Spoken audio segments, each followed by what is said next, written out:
the time to sit down with us on this one-on-one interview. I'm just going to jump right in. The local church, it has been described as a church in crisis. So I guess, how would you describe its current state? Early stages of rebuilding. A lot of what my focus has been is a lot of internal things. One of our first meetings since I've been back was to gather all the, we've got 3 different groups focused on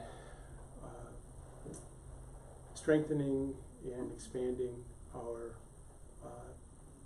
protecting God's children efforts. So the one that's really out ahead is our task force for the protection of minors. They've been visiting all the schools to train all the adults in mandatory reporting laws and in the kind of observation skills. So you see certain things in a young person that you might need to ask a question about, you know. So that's been that group is going great. We're bringing them some links from some of the major archdioceses, both New York and Detroit, to again give us more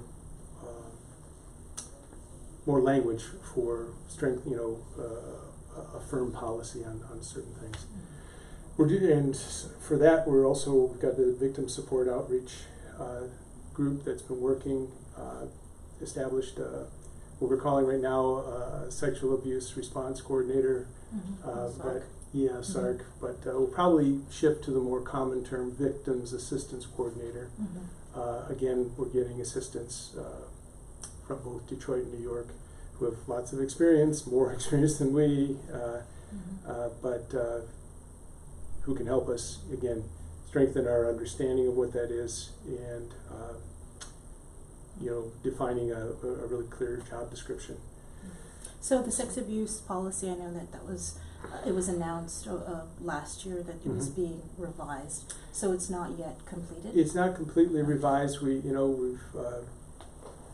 one of the things I do bring is experience on the mainland that, again, unfortunate, but it's more extensive experience.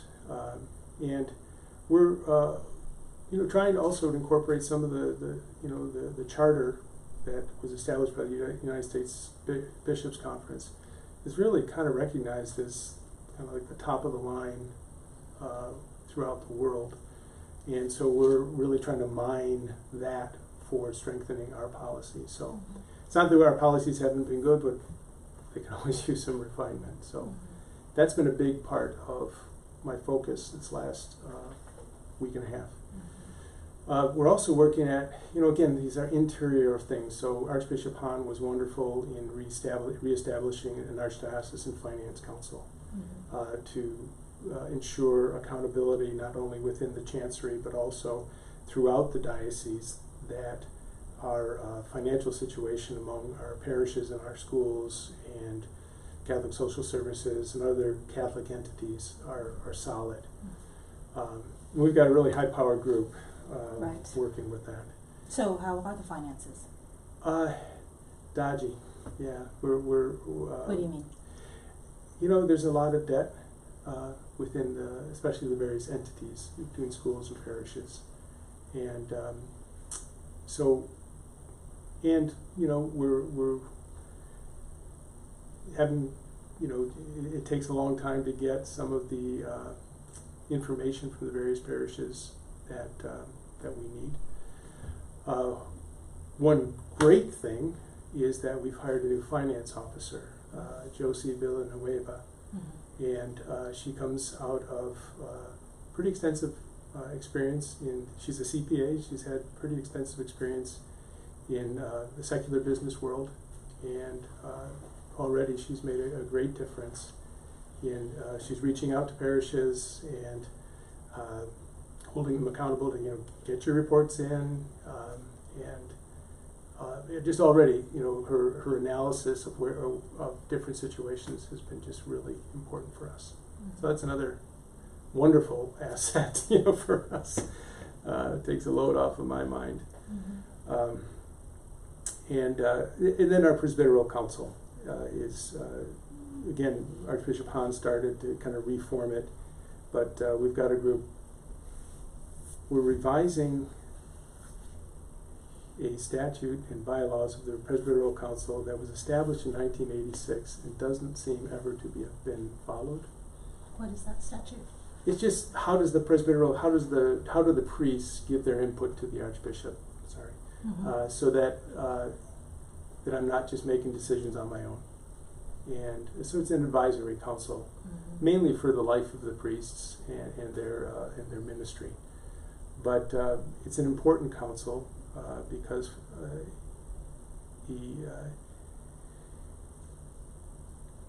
again, it provides me.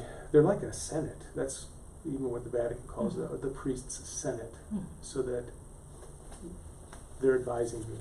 Okay, well, yeah, there was recent controversy over this Presbyteral Council. The Concerned Right. Catholics of Guam was concerned that they're saying that you had made the decision to send Father Adrian Cristobal to Canada to study canon law. And they felt as though that's kind of a slap in their face, because they felt that Father Adrian was the center of this divide within the Catholic Church. And so I'm glad you brought it up, and I'd like to hear your response. Sure, yeah. From this vantage point, now that I'm, so I have 3 weeks, and anyways, from this vantage point, I would have done it differently. On the one hand, what I was actually doing, and then, I didn't make it known when I made the assignment, was actually, he's not beginning studies, he's completing studies. And so I was essentially, and this was one of the things that Archbishop Hahn had recommended to him as an assignment, including the Umatic parish, which I think came up. And so I did, and honestly, I was not aware of, all the history. And well, now that you are aware, yeah, well, what I can say is, on the one hand, he's completing something that that began well before I or Archbishop Hahn were around. how many more years, I guess, does it have? We're expecting that he'd be completing it by the summer. This summer. Yeah. And so what happens after he completes it? That yet to be determined.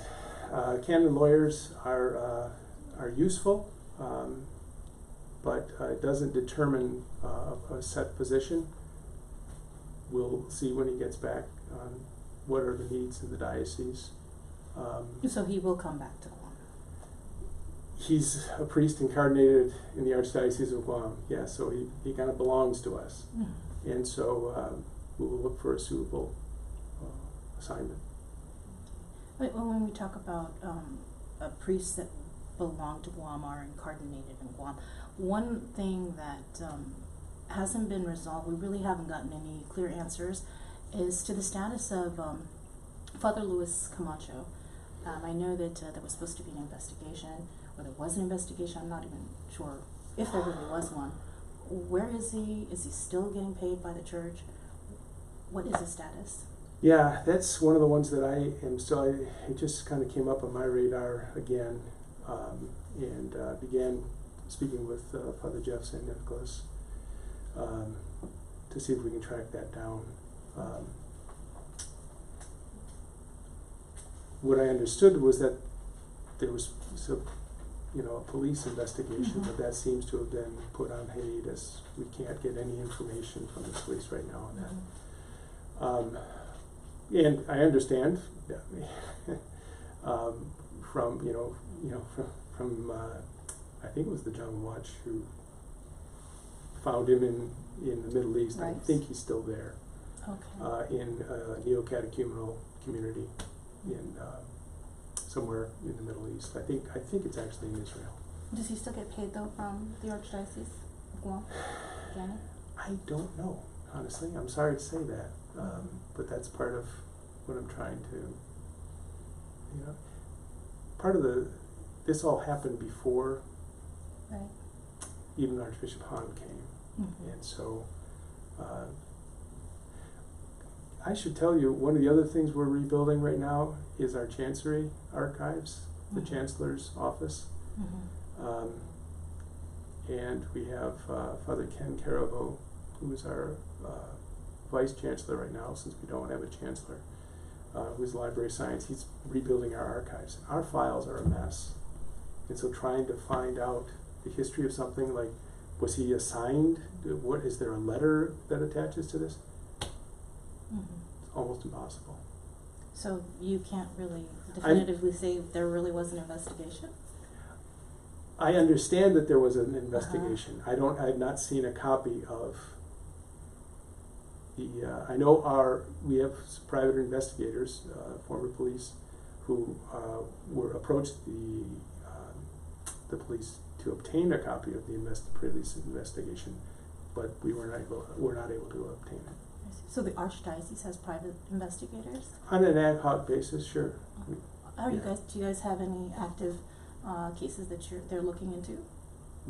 No, not that I know of at this point. Yeah, again, it's on an ad hoc Mm-hmm. kind Well, of situation. speaking yeah. of private investigators, Attorney David Lujan, I'm sure Right. you're familiar who he is. Attorney David Lujan, he hired a private investigator to track down where Archbishop Anthony Apuron is, and so he was found in California. Did you know he was in California before you heard it on the news? You know, I suspected that's where he was. Mm-hmm. Why? But because he came to visit, and I mentioned this when I first came to the island. Mm-hmm. He came to visit me during the U.S. Bishops' Conference in Baltimore, and I knew that he had flown from California. I think I might have said that to the press. I don't know for sure, but he came, we met for breakfast. It was a very kind of, hi, how are you, shallow conversation. Was that a scheduled meeting? He called up when he got into Baltimore and said, can we meet? And so, just as a courtesy, I said, sure, come for breakfast. And we talked for about 40 minutes. Yeah. 40 minutes. Okay, so tell me a little bit more about then what you talked about. Did you talk about how he was, I guess, accused of sexual molestation, or how he felt that he was being attacked, that there was this conspiracy to oust him?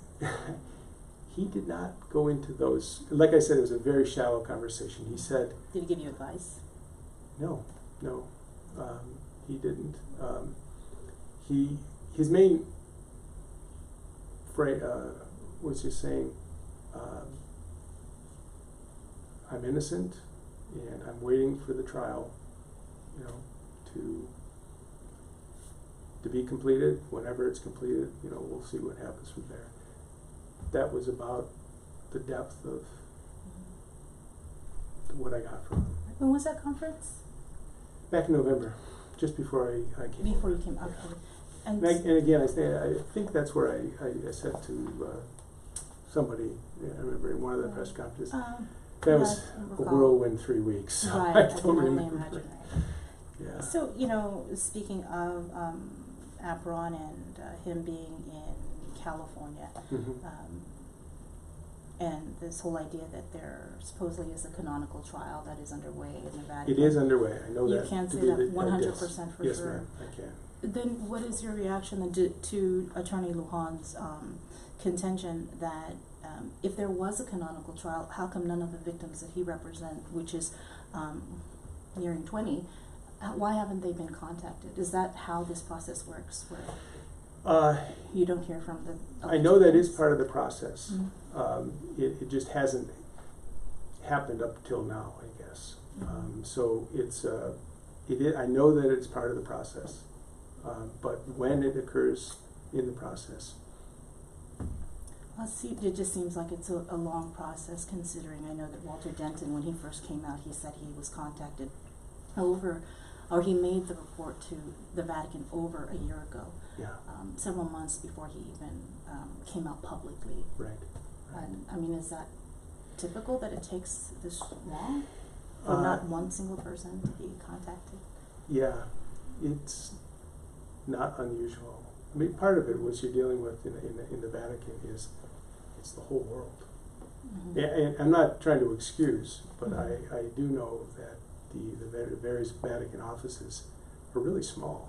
Mm-hmm. It's not like it's not like, you know, we've got the Superior Court and the District Court here in Guam. You know, they have one court, Yes. you know, for the whole world. And so they're dealing with a lot of cases. And the thing I always say, they don't call Rome the Eternal City for nothing. I'm sorry, but that is part of the reality.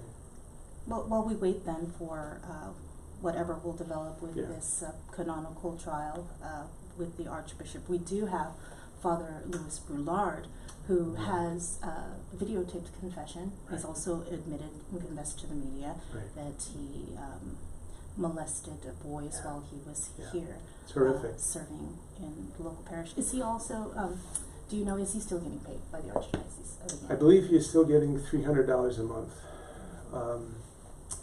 And again, that goes back to the 80s. And so there's been a token kind of salary given to him. Yeah, that's Is still that going right? on. Do you feel that's right, that he should be It's paid? another one of those things that I'm looking at. I'm trying to assemble the documents to see what, you know, promises were made and what we should do about them. So, yeah. How long is it going to take then for the person that has been brought on board to sort through all the archives to figure out the situation with what's going on here? He's prioritizing. He said for the whole archives, it's a matter of years, but he is working through some of the key files to. But part of the problem is that he doesn't have old files. He's finding boxes full of stuff that are not in any kind of organization, and so there's just kind of finding things. Even one of the files that he, so he's just trying to sort it all out. It's going to take a while. So we've got 3 people assisting him right now, going through all this, because a lot of this has to be produced for the sake of sort of the trials coming up for discovery. For people who are going to be watching this interview, Mm-hmm. they might be a little disappointed, a little frustrated that the records are in a disarray. We have a pedophile priest admitting that he molested boys, still getting paid by the Archdiocese, and you have Father Louis Brulard. Don't know where he is, but we know he's in Duluth. Yeah. In Duluth? Oh, no, I'm talking about Father Louis Camacho. Sorry. Oh, Louis Camacho. Yeah. So, I guess, what do you have to say to people who are going to be watching this, going, "What is going on? I can't believe this." I stepped into a pretty hot mess. Seriously. And, No, I know. I've been living here. Yeah, right. I've been watching. It's not new. That's not the news, Right. but it's news to me. Mm-hmm. And so the thing, so that's about all I have to say. I know we've got a lot. I've got a lot on my plate, and I'm trying to, make sure that I've got the kind of structures that are going to help me navigate through this thing. I can't just jump in and start, firing off executive orders. How well that is working on the mainland these days. Yes. Sorry, I don't mean to make light of it, but I've got to just work through this deliberately. 10, 11 days now here Mm-hmm. on Guam, almost 2 weeks. You were here in November. Right. In October, you got the news that you were going to be taking over here on Guam. So just real quickly, if you could just summarize just the three top priorities for now. Right. First one is ensuring that our victims assistance, our prevention education, and our review board policies are solid. And we're close to getting there. Second priority is the priests. A number of the priests have felt neglected over the past years, and so when my first priority in the first 3 weeks was meet personally with as many of the priests as I could, just to get to know them. And what do you mean neglected? The Archbishop, and this isn't news, the Archbishop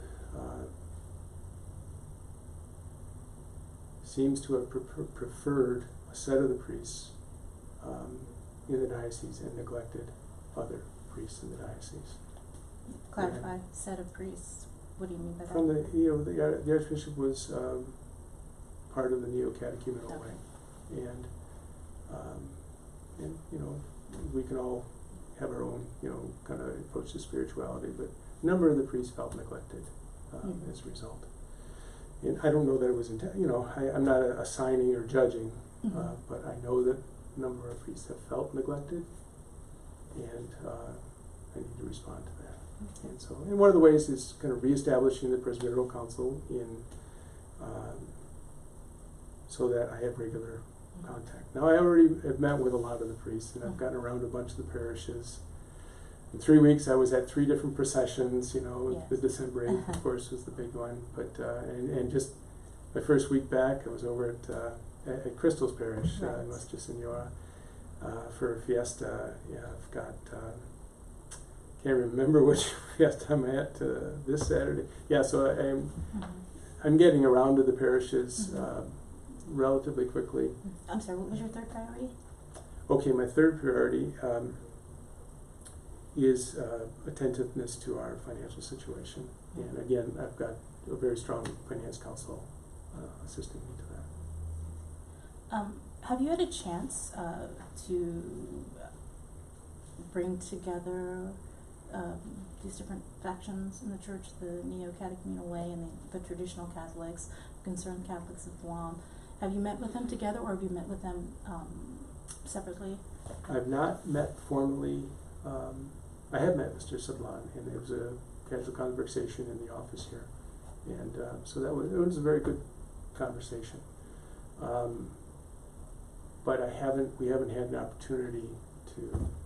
I don't think it's even. It doesn't seem to me to be time yet to bring some kind of both groups together. So, why not?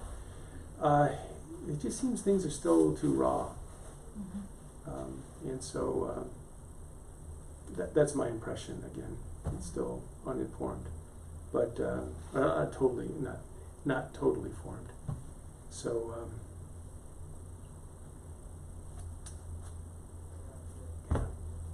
Yeah, there was someone was mentioning to me that this past Sunday, the protest outside of the cathedral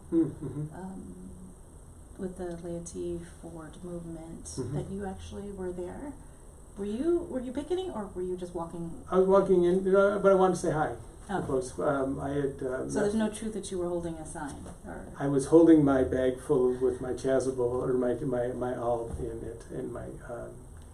No, I was walking into the church, but I was deliberate in going to see and greet the people who were carrying the signs. I did not have a sign. Okay. So, but.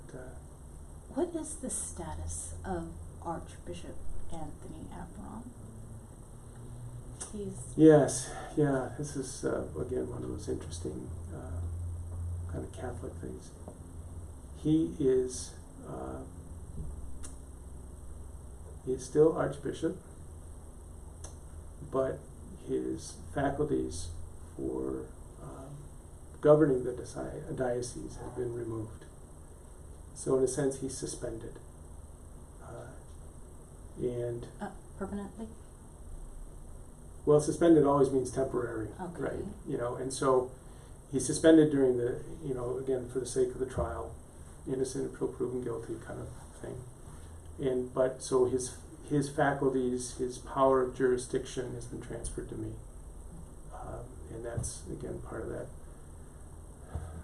coadjutor archbishop with the right of succession and with special faculties for governing the archdiocese.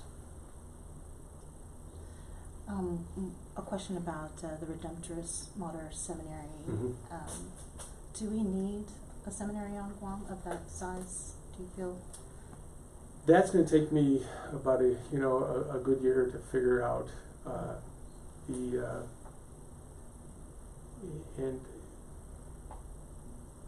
I don't know. So I am walking into it with an open mind, and so yeah. But that's going to take me a lot of investigation because there's obviously a lot investigated in it, or a lot invested in it, and so that's actually one area that I have a lot of experience in. I was in the administration of the seminary in Detroit, Right. and so I know what at least I have an idea of what to look for is this going to be an effective seminary and fruitful seminary for it. How many seminarians are up there now? Do you know currently? I know of, well, there are 34 seminarians on their roster. Several of them, and I don't have the exact number, are in the kind of the itineracy phase. They have a 2-year time.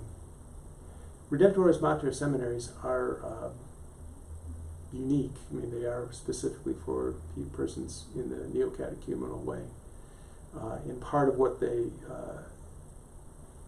do is that after a couple of years of education, the young man the man is sent to one of the communities somewhere else to have kind of the experience of being an itinerant. That's their term. So, and I just can't remember what the number is on how many of them. I think it's like 6 or 7 of them. So it's probably about 25 in the seminary. So. We need to, excuse me. Okay. We could get going on your next appointment. All right. I guess then your message that you would like to. The thing I am here for is, according to back to the Acts of the Apostles, I'm here to witness to the resurrection of Jesus Christ. That's my primary role here, is to announce to every soul on Guam that Jesus is alive, and that the fact that he's alive makes a difference for our lives. Not just heaven, but here on earth. And what I know to be true in my own life is that knowing Jesus is the best thing that's ever happened to me.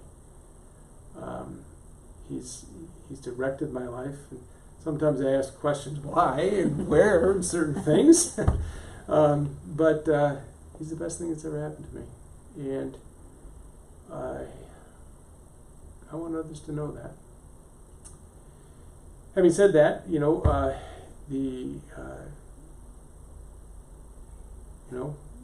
other thing I wanted to say is, we've got this Catholic Schools Week has been going on, and it's a wonderful opportunity to gather, especially the teachers and administrators and key leaders in the Catholic schools, and I'll be able to speak with them tomorrow. Just about that, and one of the things I see in the church today, a huge need, is that on the one hand, the church is an institution, but on the other hand, the church is meant to be missionary, and that our relationship with Jesus is to be intentional and not just kind of like an institutional memory. Jesus is not just the figurehead of our institution, but he's the personal Lord and Savior of everyone. And so that's the kind of thing that our schools can impart, that daily experience of encountering Jesus, even in the math classes, you know. No, they've got to learn math. I'm not saying it's all religion, but you know, Jesus. If Jesus is Lord, then He's Lord of all of it, you know. And so it informs everything to what we do. So I'm excited to be with the folks at the Catholic Schools Week. I did want to give, and this is a nod to Tony.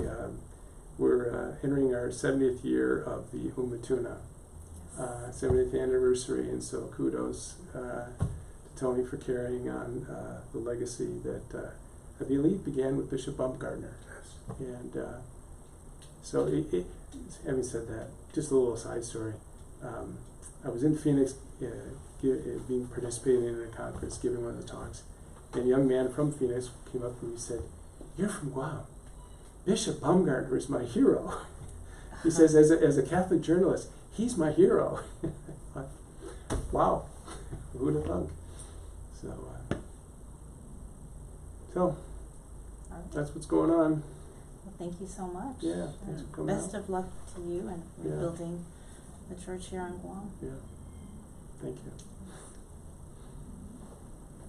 Thanks, you guys. Thanks, Archbishop. Thank you. You're welcome.